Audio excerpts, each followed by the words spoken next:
যেদিন থেকে এটা সিটি কর্পোরেশন হয়েছে আজ পর্যন্ত কোনো ঝাড়ু ধরে আসে না। বসবাসের অযোগ্য হয়ে গেছে এই এলাকা। ডেঙ্গু মশার উৎপাদ হয়েছে, প্রতিদিন 2-3টা করে গাড়ি উল্টায় পড়তেছে। সব হচ্ছে বাড়িওয়ালা কতুর, বাড়িওয়ালা করে ধরেন। দখল আর দূষণে অস্তিত্ব বিলীন হতে বসেছে রাজধানীর ডেমরার কাজলা খালটির। খালের একটি অংশ ডেমরা সারুলিয়া সড়কের কাজলাপাড় মোড় থেকে উত্তর দিকে মুগদা খালের সঙ্গে যুক্ত হয়েছে, কিন্তু 1 কিলোমিটারের বেশি দীর্ঘ খালের এই অংশটি ময়লার ভাগাড়ে পরিণত হয়েছে। এককালে কাজলা খাল বুড়িগঙ্গার সঙ্গে শীতলক্ষ্যা নদীকে যুক্ত করত, তখন পণ্য বোঝাই নৌকা চলাচলে ব্যবহৃত হতো খালটি। কিন্তু বর্তমানে অবৈধ দখল, ভরাট এবং বর্জ্য ফেলার কারণে এটি নর্দমায় পরিণত হয়েছে। দোকানদাররা যে 50-60 হাজার টাকা করে অ্যাডভান্স লাইছে, দেখেন এই যে ময়লা হালাইছে, আউকার চোকলা হালাইছে, সাদের তো ময়লা হালা দাম করিয়া 30-35 বছর ধরে দেখতেছি এখনো এই অবস্থায় চলছে। ময়লা আবর্জনা যে দোকানগুলি এরা ফালায়, কিছু বাড়ি ঘরে তো ফালায়। খালের দুই পার ভরাট করে সড়ক, দোকানপাট ও ঘরবাড়ি তৈরি হয়েছে, যার বেশিরভাগই অবৈধ। সরু নালার মতো যতটুকু অবশিষ্ট আছে প্রতিনিয়ত ময়লা আবর্জনা ফেলায় তাও ভরাট হয়ে গেছে। খালের চিত্র দেখলেই বোঝা যায় যে আমাদের কিসের মধ্যে বসবাস করি। যেদিন থেকে এটা সিটি কর্পোরেশন হয়েছে আজ পর্যন্ত কোনো ঝাড়ু ধরে আসে না। এলাকাবাসীর অভিযোগ, স্থানীয় বাড়িওয়ালারা তাদের বাড়ির সামনের অংশ দখল করে খালের ওপরেই অস্থায়ী দোকান বানিয়েছেন। প্রতিদিন তারা ওই সব দোকান থেকে নির্দিষ্ট অঙ্কের ভাড়াও আদায় করেন। এই বাড়িওয়ালা দিছে, ওই বাড়িওয়ালা দিছে, যাদের বাড়ির সামনে তাতে দিছে। কিন্তু প্রশাসনের লোক আসলে কেউ বলতে চায় না যে বাড়িওয়ালা ভাড়া খায়। সরকারের দোষ কি? সরকার কয়েকদিন পর পরিষ্কার করে আবার ময়লা বানা হলায়। প্রতিদিন সকাল থেকে গভীর রাত পর্যন্ত ওইসব অস্থায়ী দোকানে বেচাকেনা চলে, আর তাদের অব্যবহৃত বর্জ্য ফেলা হয় খালে, যা পরিবেশ দূষণের অন্যতম কারণ হয়ে দাঁড়িয়েছে।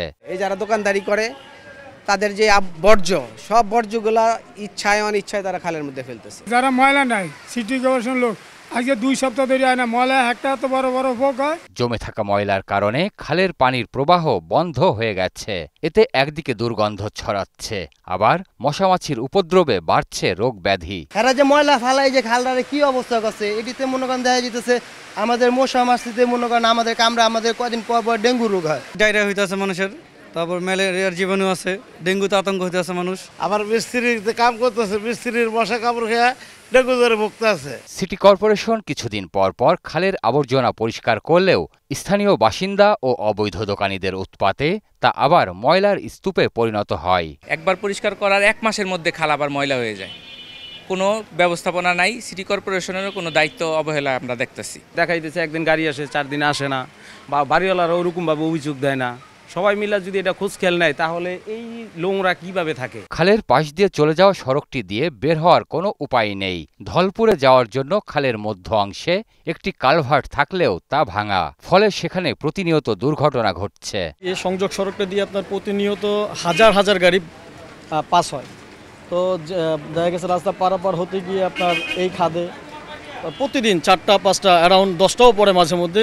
এলাকার মানুষ অনেক সময় টেনে হেঁচড়ে উঠায়, অনেকের অনেক ধরনের ক্ষতি হয়, গাড়ি ভেঙে যায়, রিক্সা পড়ে যায়, ছোট ছোট বাচ্চারা স্কুলে যায়, স্কুলে থেকে যেতে পারে না, ভয় পায়। এই ভাঙা রাস্তায় প্রতিনিয়ত গাড়ি পড়ে, কিন্তু এই রাস্তাটা ঠিক হয় না। ইঞ্জিনিয়াররা দেখা গেছে, তারপরও কোনো কাজ করতেছে না।